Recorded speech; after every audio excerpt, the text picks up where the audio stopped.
Sélectionne les vieux sur les anciens cépages. Ouais, c'est-à-dire que tu prends des raisins, tu vas analyser au niveau de la peau les levures que tu peux avoir naturellement au niveau d'un laboratoire, et ils analysent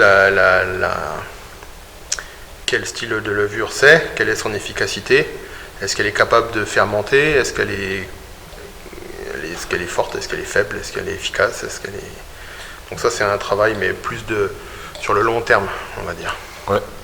Ça je l'ai déjà fait sur d'autres vignes et maintenant je travaille sur les vieux cépages, sur le petit meunier. Ouais. Vous utilisez ça? Ça ouais. Ça c'est des... on va dire depuis 5 ans. Je fais toujours des essais sur des vinifications en amphore. Donc il y en a certaines qui sont en terracotta, et celles-ci elles sont en grès, c'est du quartz et silice, c'est des sables et du quartz, donc c'est un peu plus dur. Et on met pareil comme un tonneau, on met le jus à l'intérieur, ça fermente, et après on fait l'élevage, tout simplement. Avec cette matière-là, c'est celle où je trouvais le plus, où on arrivait à garder une pureté par rapport à l'argile qui était un peu plus évasif, et en même temps à garder une forme de respiration similaire à un tonneau, mais sans le côté boisé, quoi. Ouais. C'est ça. C'est les mêmes bases. Exactement. Des petits mesliers. De petits meuliers. En fait, comme la récolte est tellement petite, je les vendange séparément pour bien mesurer le poids, la maturité, l'acidité, mais après on les presse les trois ensemble. Sinon le pressoir il serait trop grand par rapport à la quantité qui est trop petite. Donc déjà là c'est du pinot blanc, Arban, petit meunier. La vigne, on va dire le projet BAM, il est déjà récolté ensemble et pressé ensemble et vinifié ensemble.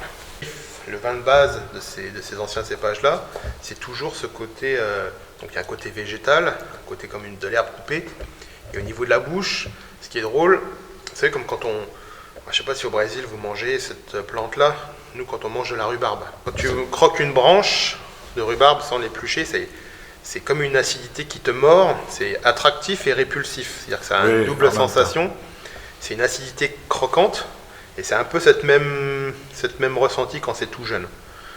Donc c'est pas forcément très facile d'approche, hein, c'est pas... Le plaisir il n'est pas direct avec ça. Hein. Mais ce qui est intéressant dans le ressenti de ça, c'est-à-dire comme on en discutait par rapport à l'acidité, la ligne d'acidité, là il n'y a aucun problème, c'est-à-dire que pour que ça devienne effervescent, que ça fasse un champagne avec une précision, une force, une ligne, là on est...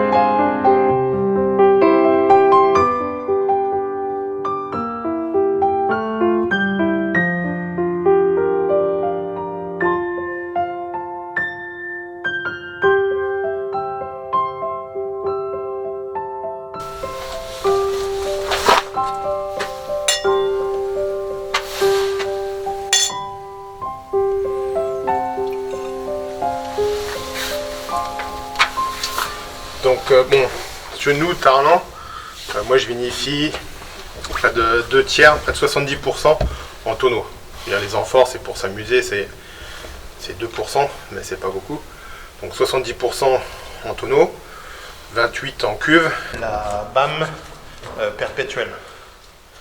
C'est-à-dire, c'est les BAM. Donc là, en tonneau et en amphore, on a dégusté la 2015. Et ça, c'est 2014. 2013, 2012, 2011, 2010, 2009, 2008, 2007. Oui. Qui ont toujours tourné. Quand je vais faire ma prochaine mise en bouteille, je vais prendre moitié de 2015, moitié de la cuve, je vais les mettre ensemble. Eux, tu sens que la texture est totalement différente, donc ils vont arriver un peu à éduquer l'acidité qui est dans l'autre, qui était un peu brutale, un peu juvénile. Ici, ils commencent à être un peu plus relax. Et après, donc la moitié que je ne vais pas utiliser va aller avec l'autre moitié. Et eux vont retourner en tonneau pour refaire encore un an, etc. etc.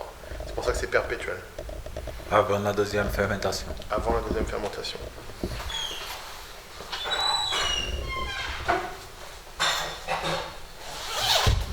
L'histoire du nom, c'est né d'un terme technique pour nous, pour reconnaître les origines de différentes variétés. Et après, quand j'ai goûté les vins qui avaient une telle explosivité, une telle force, je me suis dit peut-être que le nom il est tout trouvé entre BAM, l'abréviation Pinot Blanc, le A de Harban et le M de Petit Meulier. J'ai juste ajouté un point d'exclamation pour dire attention à l'acidité, ça peut être un peu brutal. Exactement.